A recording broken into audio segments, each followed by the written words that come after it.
All right, guys, welcome back into another PGA DFS video. Going to begin into the fades, the sleepers, the shoulder shrug plays, and the value picks. Yes, all four categories are back this week, but we're only going to cover 3 picks in each range there, just because that's the week that's presented. You know, I don't want to force anything. Don't want to just jam a fade in there or jam a sleeper pick in there. You know, I want this to be useful information each and every week. I don't want this to be considered fluff. So with that, kind of a quick recap of last week, the fades really did exactly what I wanted them to do, which is lead you guys into the right decisions. With that being said, the players that we faded because we like Colin Morikawa better and John Rahm better on the high end. And you even look at like Victor Hovland, who made the cut. We like that. And Corey Connors, who made the cut.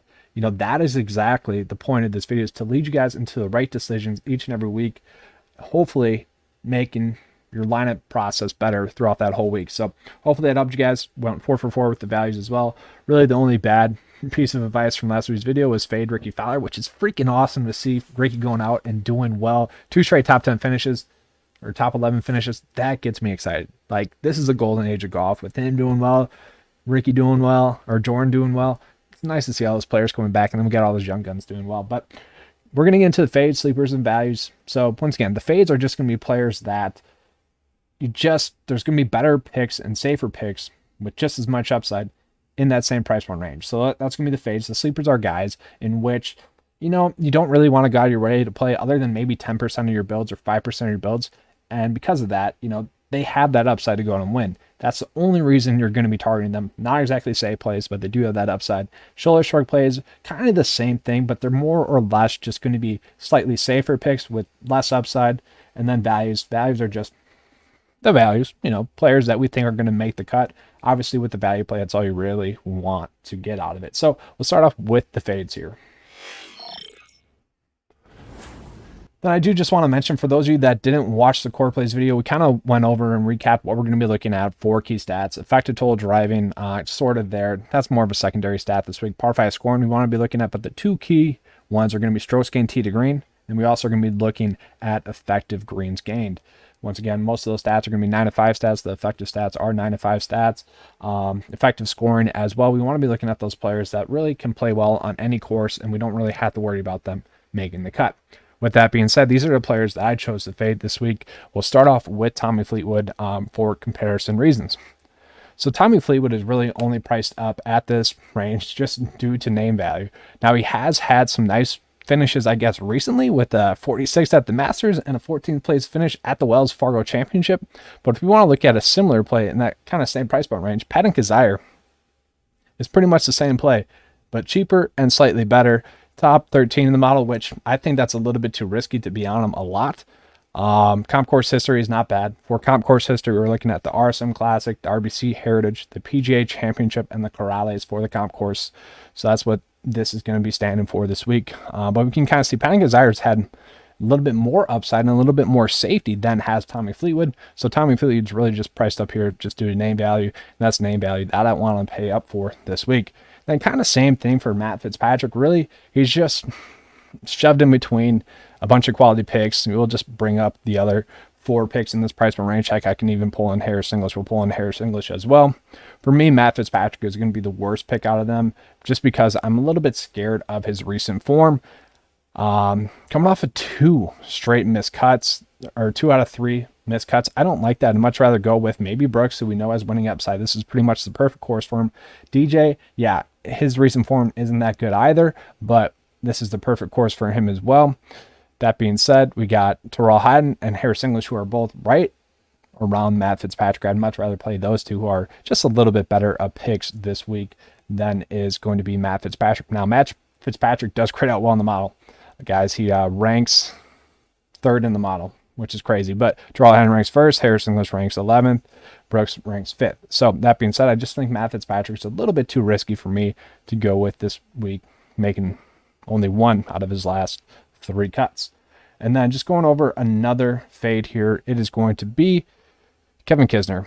And it's going to be really kind of the same thing. Now, I know he has some ties to this area, and maybe that gets him a good finish here. You know, brings those good feelings back, and he just finally starts to play better. It's nice to see him make a cut recently, but he's been struggling a lot. I'd much rather go with the narrative street for someone like Lucas Glover. I think that's going to be a little bit better, a little bit safer as a pick, and I also do like Harold Varner a little bit better as a pick as well. They both grade out much better than Kevin Kisner as a play this week. I get the price point, I get the narrative with Kisner, just not something I'm going to be going with this week. Now we're going to move on into some sleepers. This doesn't have to be too long. We're going to pull up Sungjae Im, Keith Mitchell, and then, already mentioned, Patton Kizzire. So we'll start with Patton Kizzire, just echo it real quick. We've seen with Patton Kizzire that he does have that upside as of recent. You know, he's had top 10 finishes in his last 7 starts, 3 of those, which is really nice to see. Sungjae Im is going to be kind of, I don't want to say he's like Patrick Cantlay last week, where Patrick Cantlay had some good course history. Comp course wise, Sungjae sort of does. That's fine, but you know, it's comp course. We don't really care that much about it.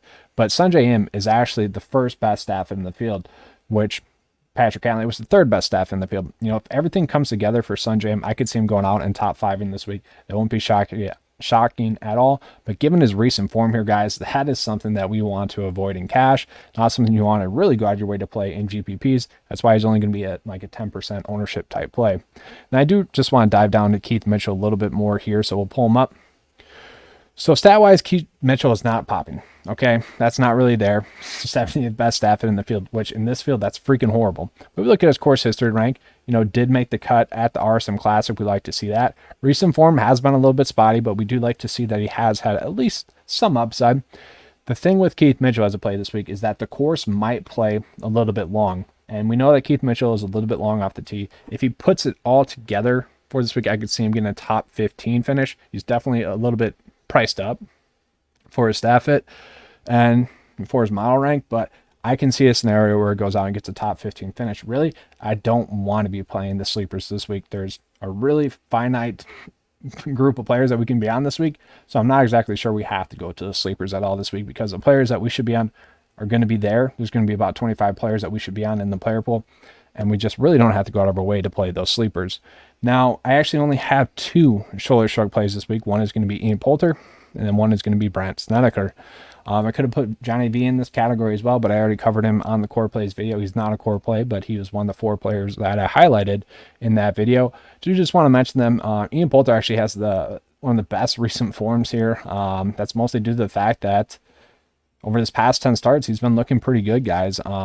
Capping off with the 3rd place finish at the Corrales. That was nice to see. Brandt Snedeker's been a cut maker as of recently, which is kind of surprising to see with Brandt Snedeker. They both rank out top 25 in the mile, both kind of at a price point in which you don't want to go out of your way to play them.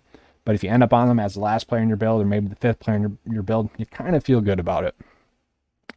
Now we're going to move on into the value plays. We'll just kind of pull this one up pretty quick for you guys as well. We got Hank Lebioda, which if you watch that core plays video, you already know about. And then Mark Anderson as well. Once again, if you watch the core plays video, you already know about that. Do want to pull up Kadira as well. Now, Kadira is technically not a value play, guys. He's priced at 7K. I'm cheating here, okay? That's this week. It's a tough week, okay? There are some other value plays I mentioned in the core plays video. I just don't want to make it too repetitive for you guys. I want to have a little bit of a different segment in there. So I went with Satoshi Kadira, who has had 2 top 20 finishes recently. And that's kind of why I bring him up, because really you're only going to be chasing those last 2 finishes, which are absolutely spectacular. But obviously at this low price point, that's what you're searching for. We're going to go down to Hank Lebioda, who kind of same thing, in good recent form. 3 straight made cuts with, 2 top 20 finishes. That is absolutely spectacular. And we look at Mark Anderson as well, who's made 3 straight cuts on tour. Also just had a top 10 finish on the Corn Ferry Tour. We'll pull them up and show you guys how well they rank.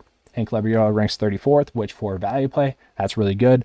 Mark Anderson ranking 35th in the model as well. So both kind of, they're going to be riskier plays because they're value plays, but the model is telling us that they should be making the cut. Now, it might be close, but they should make the cut. And then same thing with Kadira, ranking 66. So that's really going to be a cut sweat for you guys, but he has shown that upside as of recently. So that's what you'd be trying to do, is chase that upside with him as a pick this week. But that is all I have for you guys this video. I hope you guys enjoyed it. It's going to be an interesting one. Like I said, the player pool, I feel like this week is going to be very easy to narrow down to about 25 players. It's just getting the right exposures to those players. that being said, this week is going to be a week in which we do see a lot of randomness. So let's say you are going to be using the 9 to 5 lineup builder here this week. You'd want to set it to a random setting there. Maybe factor in a little bit more randomness, 10% randomness and whatnot. That'd probably be the route that I would suggest that you guys go ahead and do. But I hope you guys enjoyed this video. If you did, please give me a like and subscribe. And as always, guys, let's keep cashing.